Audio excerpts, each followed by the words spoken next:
Well, ahead of a controversial speaking tour of Australia later this year, Milo joins us now from Miami. Welcome to Sunrise. Good to have you here. Look, I've seen a lot of... Thank you so much for having me. I've seen a lot of your clips, and I can't help but think whether you actually mean half the things that you say and whether you're just trying to get attention. Do you actually believe in what you say, or are you just trying to stir the pot? Well, a lot of people have that reaction. A lot of people have that question. I don't know why it should be weird that a gay guy would be skeptical or fearful of Islam. I don't see anything strange about a gay person liking the Bible and liking the First Amendment and liking low taxes. I don't find anything odd about me, really. In order to find me peculiar or strange, or in order to think that perhaps I'm putting it on, you have to sign up to this idea of identity politics, which suggests that just because somebody is black or gay or a woman, they have to have particular political or ideological positions. I reject that idea. Well, I don't care whether you're gay or whatever. I'm just saying, you know, some of the things are just so outrageous, and the way you put them, I think, is he like a real-life Borat that's just out there to make fun of everyone and what do you think is outrageous? What do you think that I've said is outrageous? Well, Give me something and perhaps I can explain it for you. You've called rape culture a fantasy. You've likened feminism to cancer. You've said that women on the pill don't look right, they don't talk right, but you suggest that we don't... Well, all those things are true. Okay.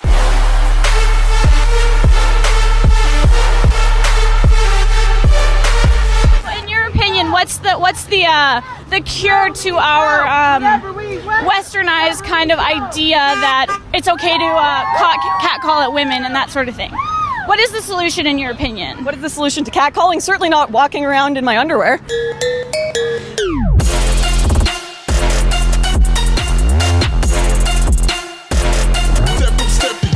There's different ways to look at the data, but the big picture here is women do earn less in America because they choose to.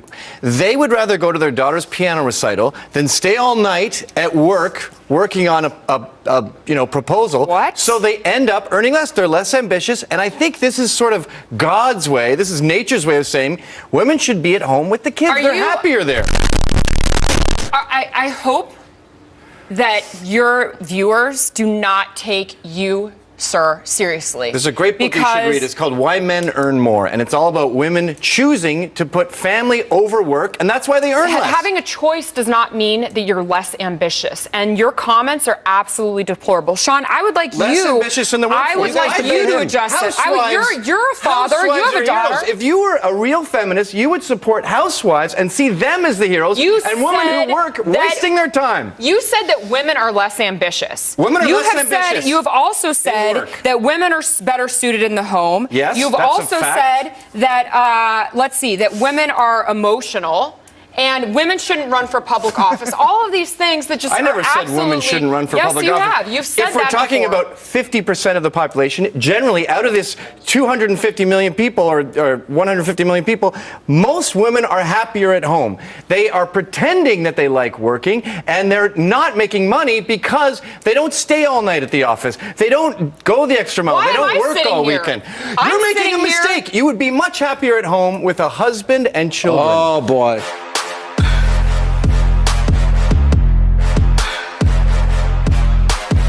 Is the sacking of Andy Gray by Sky an appropriate response to sexism, or a nation losing its sense of humour? This is the football commentator, for those of you who haven't seen the story, Andy Gray, who said of one of the linesmen or lineswomen at a football match that she didn't know the offside rule and various other unobliging or disobliging things, Sean Massey. Katie Hopkins, do you think they should have been sacked, or have we lost our sense of humour about this kind of thing? I think Sky Sports has completely lost its sense of humour. I think as a nation, potentially, we have lost our collective sense of humour. I think women actually don't want equal treatment. They couldn't handle it if they got it, quite a number of them. It's a tough world out there. What a lot of women are actually asking for, and you can look aghast at this, is special treatment. If you look at all female shortlists for positions, is that equal treatment or is that special treatment? I think what women need to realise is that you have to toughen up. We can't ask for equal pay. You have to be paid on performance. Game over.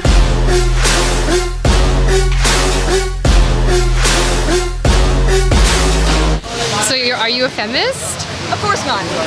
You're not a feminist, so feminism really is women wanting equal rights to men. So you don't think that you deserve... There are a lot of different feminists. There are a lot of different... I believe Christina Hoff Sommers is a feminist who wants equality. I absolutely believe that. I don't think someone like Andrea Dworkin is a feminist who wants equality. I don't think feminists who have been quoted saying we should put men in concentration camps are feminists that want equality. There are different types of feminists. I don't think there's different types of feminists. No, so would you say the feminists who say I want equality for both genders and one that says I want women to be superior are the same? No, they're not feminists. They're not feminists. Okay, well, I mean, you can say that, but that's the no true Scotsman theory. That's the no true Scotsman fallacy. I just asked you if you were a feminist, and you said no.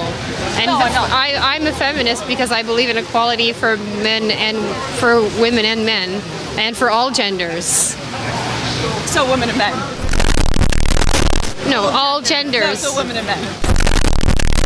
There's There are two genders biologically. I'm sorry. There isn't. There's you're not now you're totally excluding transgender, non-binary, gender fluid people, and these. I mean, you can live in your unicorn world. I'm going to assume that you're a cisgender straight woman because you obviously that's really true. and that you probably haven't ever been raped. Either. I actually identify So as an attack helicopter, so it's really offensive. You sound like you're speaking from a very privileged point of view here. Very privileged. Yes. I would like you to use my pronouns if you could. They're I, me, and my. So now you're mocking the LGBTQ community now. I have lots of LGBTQ friends, and they don't get professionally offended at everything. Just because you have LGBTQ friends doesn't mean that you're not homophobic or biphobic or transphobic. That's like me saying, oh, I have black friends, so I'm not racist. My LGBTQ friends are usually male and female and not some unicorn gender that's been made up.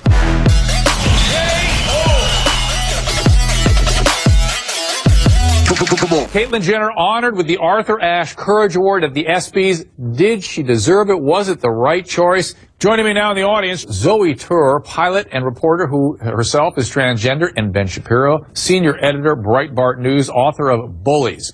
Ben, did she deserve this award? For what? For courageously coming forward, for having been an athlete of great prowess and now fighting a new battle. What exactly is the battle? I mean, self-definition is what you do, and my baby's doing it at 18 months old. I wasn't aware that you get a medal for it. Being brave is being yourself, and being transgender is about the bravest thing you can do.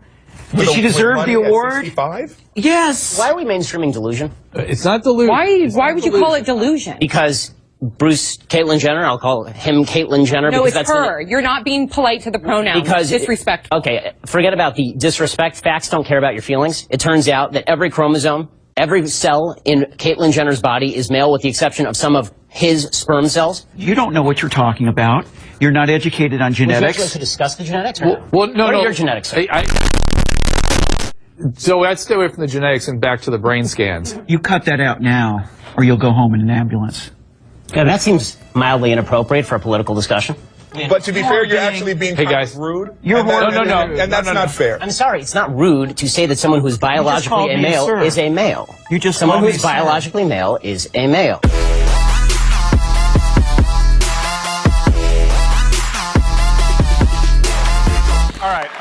All right. A couple of things. Right, okay, a couple of things here. All right, we get it. You're angry. Daddy never hugged you enough. Come on. Let me give you an example right here, okay? Right now. This girl right here just yelled out that we were all racist. What? You just said you're not a girl? Should I use Z, the gender neutral? You just yelled out that all of us were racist. And then you asked a question. And the question was? There you go. It sounded better when you were yelling it with a chorus of backdrops. Let me explain. Okay, can I answer your question? Do you want an answer? Would you like an answer? Here's what's... No, you don't know the answer, sweetheart. Let me answer it for you. Listen, you have... Right here on this panel, you have a gay British Trump supporter, okay? You have a lifelong registered Democrat, open feminist, who's not a third-wave feminist.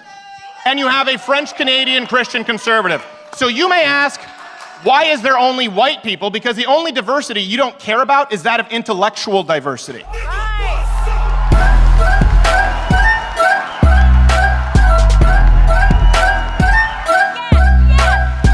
because the education is so poor, instead of reacting against their teachers at college who told them everything was going to be hunky-dory, instead of having the kind of all quiet on the Western Front moment, you know, where the former student goes back to his classroom after World War I, he's in the middle of World War I, he goes back and he yells at his professor and he says, "You're telling all these kids the wrong thing.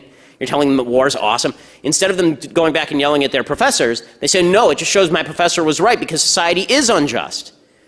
Right? The lack of my $100,000 salary, that's because society is mean, and so we have to transform the society.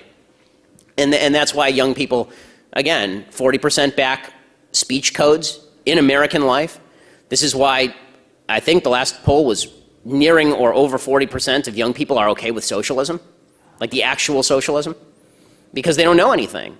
They've been taught stupidity, and how they feel is all that matters. I mean, there's a video that's going around the internet getting all sorts of play about income inequality. Income inequality is the stupidest issue. Income inequality means nothing. Right? I mean, I have a lot of income inequality with Bill Gates, but I'm doing pretty well, and I don't care that Bill Gates is doing really well. The only thing we should all care about is that there are poor people. We should figure out how poor people can do better, not how to make Bill Gates less rich. But this video is going around and saying, here's a poll of what Americans think the wealth distribution should look like, and here is what the wealth distribution actually looks like. And I watched this video in bewilderment, and young people love it. And I watched this video in bewilderment saying, who told you that you get to tell the universe how wealth is distributed? Right? Who told you that you have a moral say as to how wealth is distributed? It's immoral, it's evil, it's wrong. You're going to have to steal people's labor from them. But people are not told this, and so they think that their own subjective vision of what reality should look like should govern what reality actually looks like, and it's only later, after 80 years of communist failure, that they realize, oh, that, and hundreds of millions of people dead, that they realize, oh, that was a bad idea.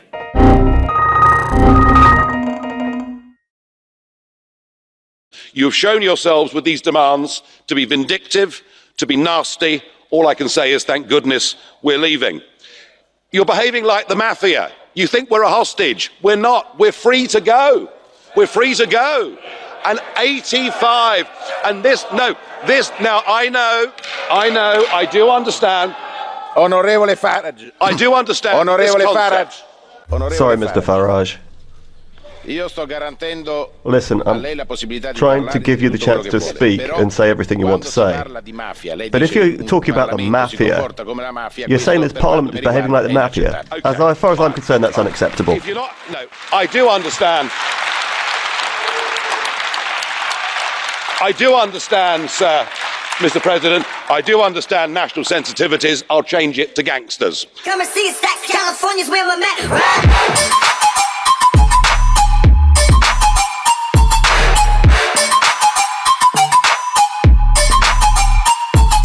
I just want to put one quite fulsome point to you, if I may. I'm sitting here in a studio in Doha. We are in Qatar. We are arguably in the heart of the Middle East. Therefore, we are in the heart of Islam. Let me just read something to you from the Holy Book, and I want you to react to that, okay? And you can't see me, but I've got a copy of the Quran in front of me. There are parts of a Holy Book that talk about people being persecuted and killed. There are parts of a Holy Book that talk about people all over the world being killed because you are my followers. Another quote from one of the Holy Books in this part of the world talks about people being stoned to death with stones until they die. When you hear those quotes, what do you think that speaks to? I'd ask you why you're reading the Old Testament to me. You've had that before, haven't you? Simple question. So, no, it's a simple question. I'm not stupid. You're sitting quoting verses from the Old Testament, thinking that I'm a moron that would think that's from the Quran. I know the Old Testament and I know the Quran. Can I ask you a question? Have you read the Quran? Yes. You have? Yes. Yeah? So in English, not in Arabic, but in English. In English. Are you free, sitting where you are in Doha, to criticise the Prophet Muhammad? Are you free to do that? Yes, I am. I have had intelligent conversations with my Islamic colleagues on the very same subject. Can someone in Qatar leave Islam? Yes. Is apostasy punishable? You don't have to be Islamic to be in Qatar. You can leave the country, you can come into the country if you are Jewish. A Muslim cannot leave Islam is punishable in Qatar. The country that you're talking to me from, the country whose tower I'm sitting in, the country that funds radicalisation worldwide, the country that supports Hamas, and you're sitting there trying to take some moral high ground about issues in the world that relate to Islamic extremism, when the country and the people who are paying your wage are propagating that extremism worldwide. I've come into this building and just had to go through an airport-style scanner, and when I asked why, they said because of the Paris attacks. Tommy, I do have to move the debate on because I do have to move the debate on. Yes, of course I do. Because otherwise you and I will end up having... You don't like what you're hearing.